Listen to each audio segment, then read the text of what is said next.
Great Britain का सूरज क्यों डूब गया।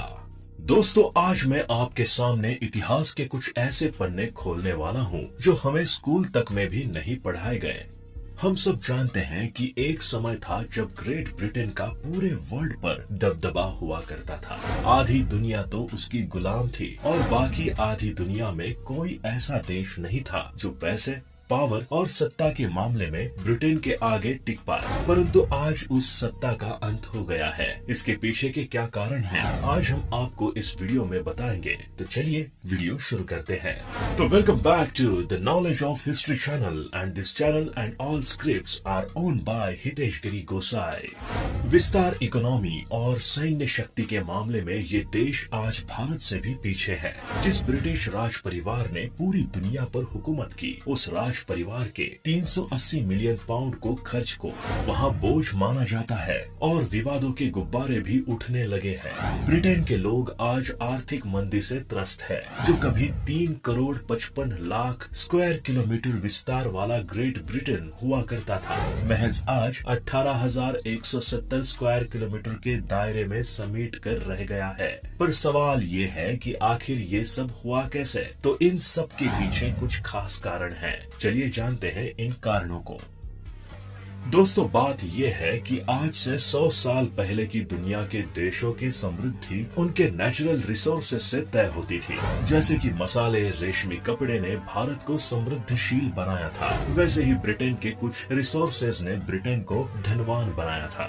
जैसे कि अफ्रीकी कोको, गोल्ड और वेस्ट इंडीज की शुगर और भारत के मसाले, चाय, इजिप्ट के कॉटन को ब्रिटिशर्स बेचकर खूब माल कमाते थे। तब पूरी दुनिया में सबसे ज्यादा मालवाहक जहाज ब्रिटेन के पास ही थे। सबसे ज्यादा जमीनी विस्तार भी ब्रिटेन के पास ही था। मैन पावर भी उनके पास ही थी और विश्व सत्ता भी उन्हीं की ही थी। 18वीं और 19वीं शताब्दी में ब्रिटेन ने चक्रीय शासन किया और एक वाक्य स्वर्ण अक्षरों में लिखा गया कि द ग्रेट ब्रिटेन का सूरज कभी नहीं डूब सकता। लेकिन 20वीं सदी की शुरुआत में सब कुछ बदल गया। औद्योगिक क्रांति होने लगी, इसलिए कौड़ियों के दाम बिकने वाले लोहे की कीमत में भी बढ़ोतरी हुई। वाहनों को चलाने के लिए तेल चाहिए, इसलिए जिन खाड़ी के देशों को कोई पूछता नहीं था, उन देशों के अच्छे दिन शुरू हुए। खनिज तेल के दाम आसमान छू गए। जमाना इलेक्ट्रॉनिक्स और इलेक्ट्रिसिटी का भी आया और तार बनाने के लिए कॉपर, प्लास्टिक और रबर के भी दाम बढ़ने लगे।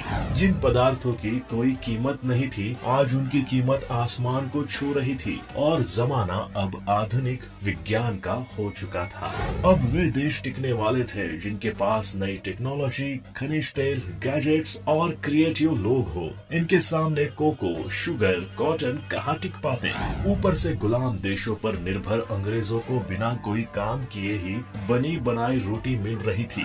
इसीलिए उन्होंने विज्ञान और टेक्नोलॉजी पर कोई खास ध्यान ही नहीं दिया। ऊपर से उन्होंने वैज्ञानिकों तक की कोई कदर नहीं की और दूसरे देश के लोगों को भी ब्रिटिशर्स ने कमतर ही समझा। इसके विपरीत अमेरिका ने दुनिया के नए तकनीकी का वेलकम किया। विश्व भर के युवा और क्रिएटिव लोगों को काम और सम्मान दिया। बाद में अमेरिका का यही कदम आर्थिक समृद्धि में कन्वर्ट होने लगा। लेकिन सही मायने में देखा जाए तो ब्रिटिश शासन का भारतीय अर्थव्यवस्था पर बहुत प्रभाव पड़ा।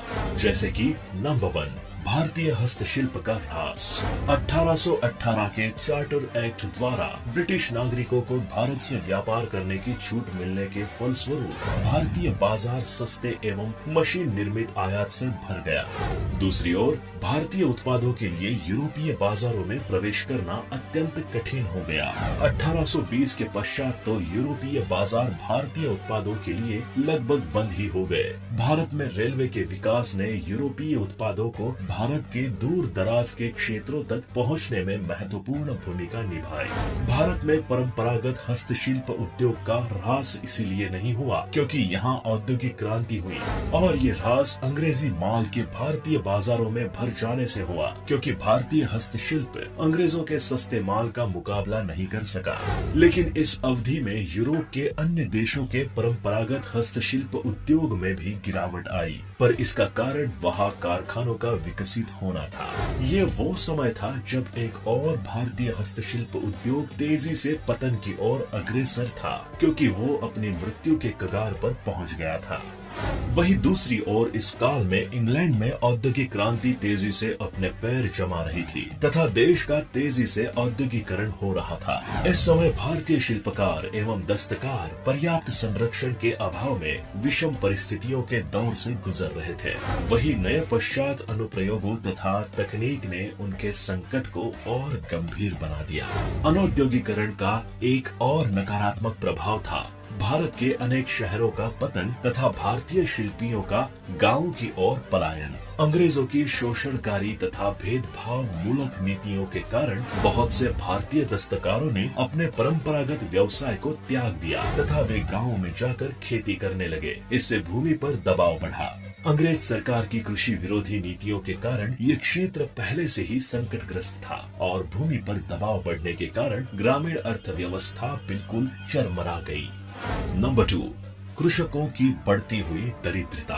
ब्रिटिश सरकार की रुचि केवल लगान में वृद्धि करने तथा उसका अधिकाधिक हिस्सा प्राप्त करने में थी। इसी लालच की वजह से अंग्रेजों ने देश के कई हिस्सों में भूमि की स्थायी बंदोबस्त व्यवस्था लागू कर दी।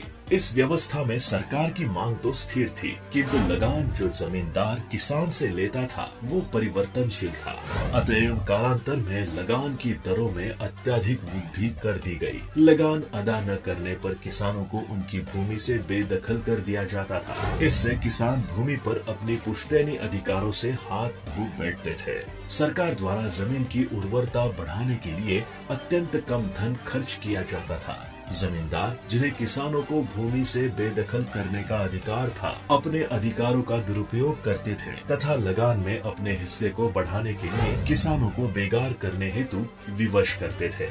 कृषि में अधिक धन लगाने हेतु सरकार की ओर से कृषकों को किसी तरह का प्रोत्साहन भी नहीं दिया जाता था। कृषकों पर लगान का बोझ अधिक हो जाने पर वे सूदखोरों से ऋण लेने पर बाध्य हो जाते थे।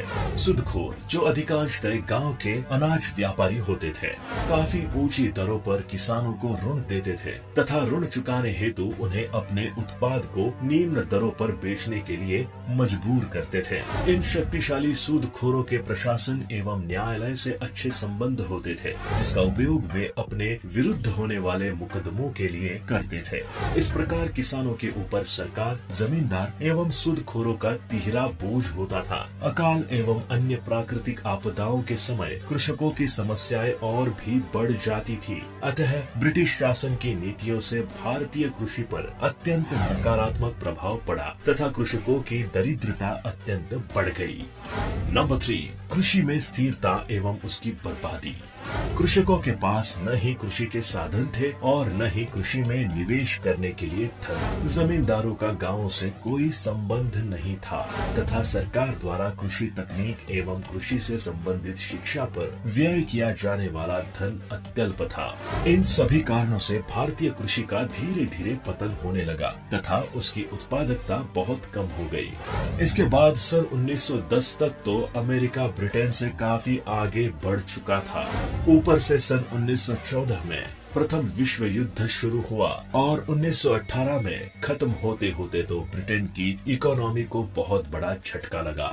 यूरोप के उद्योग अब धाराशायी हो गए थे और उनके दिन ऐसे आ गए थे कि उनको छोटी छोटी चीजें अमेरिका से मंगवानी पड़ती थी और इन सभी बातों का अमेरिका को बहुत ज्यादा फायदा हुआ। वहाँ नई नई फैक्ट्री और उद्योगों ने जन्म लिया। विश्व युद्ध के अंत तक अमेरिका पूरे विश्व की महासत्ता बन गया था और कभी महासत्ता रहा देश द ग्रेट ब्रिटेन अंधेरे की ओर बढ़ता चला गया। अगर बात करें आज के दिन ब्रिटेन की हैसियत की, तो वो इतनी भी नहीं है कि ये किसी भी मामले में भारत के आगे भी टिक पाए।